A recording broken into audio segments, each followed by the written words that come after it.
Hey guys, welcome back to the channel. Today we are going to talk about something very cool, and that is about WebSockets.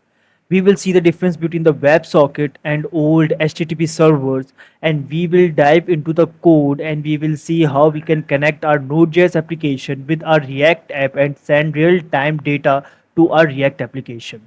So let's dive into it.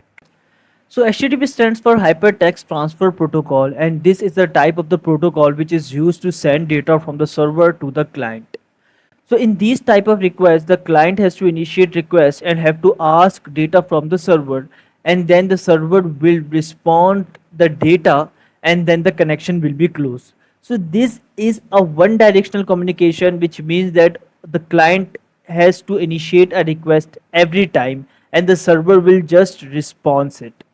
So this is the main protocol which we use in our web application, but in chat apps or in real time notification, this connection does not work because we do not know when the server have a new message or a new notification for us, so we can get it from the server.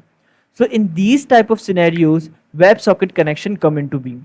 So what in WebSocket connection, the client sends a request to the server, and in response the server handshake with the client, and then there is a live connection between the server and the client, and they can communicate freely. So if a server gets any new message for the client, it will send it to the client without being the client getting it from the server. So the client does not have to ask the data, the server will directly send the data to the client. So in this case, the communication is bidirectional, which means that either the client can initiate the request or a server can initiate the request. And after the response, this connection does not break because it's a live connection between the client and the server, and it is very useful when you want a real time communication like a messenger app or a WhatsApp chat like application. So in these scenarios, WebSocket connection really shines. So here I have created web app to show you how a WebSocket is created. So this is a sample web app. If you go to the server, you can see that two web apps are connected to our WebSocket, and these two web apps are running on different port. So if I go and write post one in one of the web app and hit create post, you can see that the data is live sent to this web app and is display here. So I won't take your time by coding in front of you. I have already coded this web app and I will walk you through the code and will explain you the code line by line. So it will save a lot of your time and you will get a better deep understanding of how WebSockets work with React app and a Node.js server. So let's dive into the code. So first I will walk you through my backend code. So in my backend code, I have created server.js file and server old.js file. So if you have already worked with Node.js and Express, you already know that how a basic Express app is created. But if you work with WebSockets, you have to work with something called Socket.io, which is the most famous library currently in the market to work with WebSockets. So in order to work with it, you have to import an HTTP. You don't have to install it. It comes pre-built with the Node.js itself. Now you have to install Express and you import it here. This is our utility. We will come back to it later. Now what you have to do, you have to initialize the Express app as you already do in basic Express setup. Now you have to create a server using HTTP, and then this is our IO object. So we import socket IO and we have we pass server to it and we have a basic configuration of pose. So now we have an express.json middleware here. So this just parse the body of the request in JavaScript object. Now before diving into the code, I want to make few things clear. In the WebSockets world, there are two basic things. One is an event emitter and one is an event listener. So suppose I am the event emitter. So I am shouting that I want a pen, and somebody listens to it and says that yes, I got the pen, here it is. So in this case, I am the event emitter and the person who listens to it and react to it is the event listener. So in the WebSocket world, there will be some cases where the server emit an event and the client side reacts to it, and there is some cases where reacts or your client emit an event and your server respond to it. So this is the basic concept around the WebSocket, and now keep that in mind so that it will help you to understand the code. So first of all, what we are doing, we are creating a listener which will listen to an event called connect. So from the client side, a event will be emitted called connect, and we will on the server it will listen to it. Now what will happen? The thing that should be happen against that listen is here in this callback function. Okay, so now what we will do, because when the client will emit this event, it will also send the user id, actually that particular id with which the user is signed into our client. So we have just faked it here. So this will be the user id of that client. Okay, now what we will do, we will emit an event against this event. So first the client will emit this connect event and we will listen to it, and then we will run this callback, and in that callback this event will be emitted called connected, and we will listen to this event on the client side, and we will pass this message from the server to the client. So you can actually see that message on the client console, and I will show you how you can do it. Okay, here I am just getting that user ID the client is sending me when the client is emitting this event. So you can actually get the user ID using this. Okay, now this is a utility function. Actually what I am doing here is that when a client emit this event, it will send the user ID to me, and this socket actually create a unique socket ID for that client. So actually I have to save the client and that socket ID. So what I have created in this function is actually a map.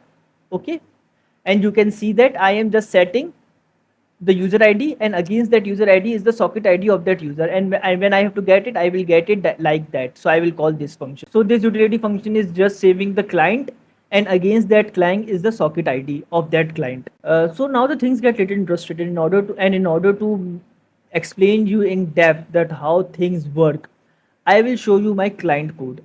So in the client, actually this is all React specific thing. What we are interested is in this use effect. So this use effect, if you have any prior experience in React, this use effect will work automatically. So it will be called first time automatically. And now on the client side, we have this socket.io client library. So we have installed the socket.io client version on the client side. In that library we have IO. Okay, and we have initialized that. So here we have passed our server URL and server port. Okay, and now already I have told you that when I am calling this socket.connect, which will emit an event, and this event is listened here.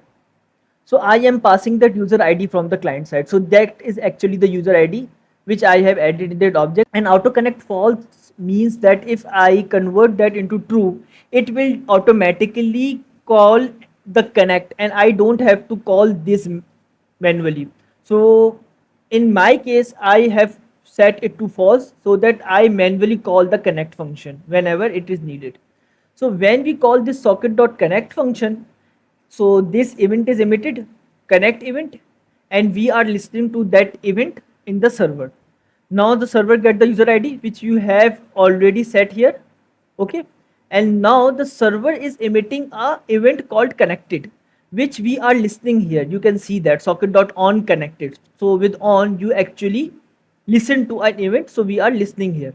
Okay, and you are sending a message which we are getting here, and you are consoling it on the client side. Okay, now you are setting the client and the socket id with this utility, and then you are listening to something called disconnect event.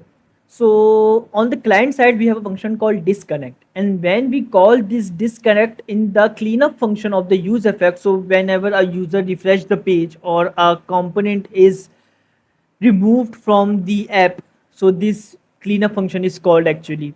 So when we call socket.disconnect, so this event is emitted, and you are listening to this event, and you are just consoling on the server side that a client is disconnected or whatever you want, or any more functionality you want to add.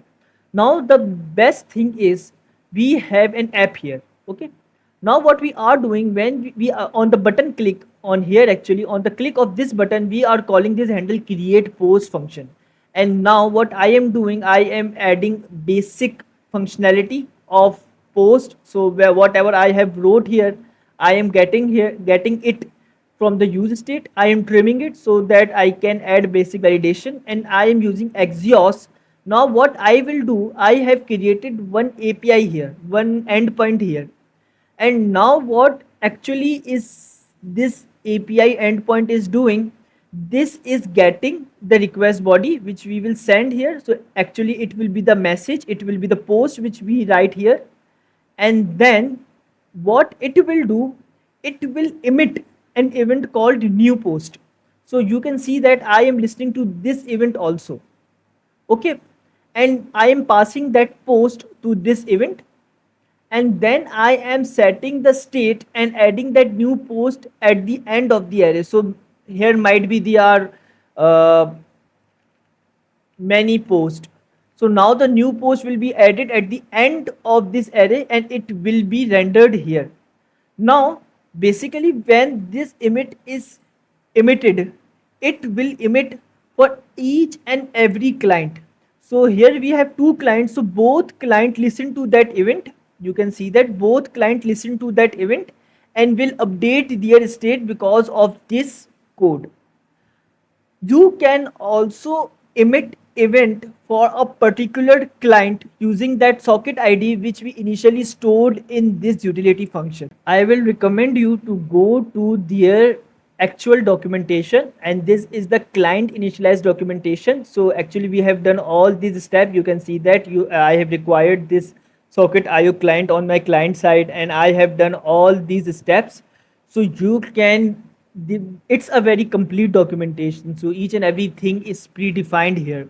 So you can check that out, and I hope you got the basic concept of how WebSockets are created and what is the basics of WebSocket. It's a very easy thing, and you will find it very handy when you are working with something called chat app or notification, real-time notification, and for all that amazing stuff, this WebSockets comes in very handy. So I hope you enjoyed the video. If you enjoyed it and you want something, a real world application based on this WebSocket, you can comment down below. Happy coding.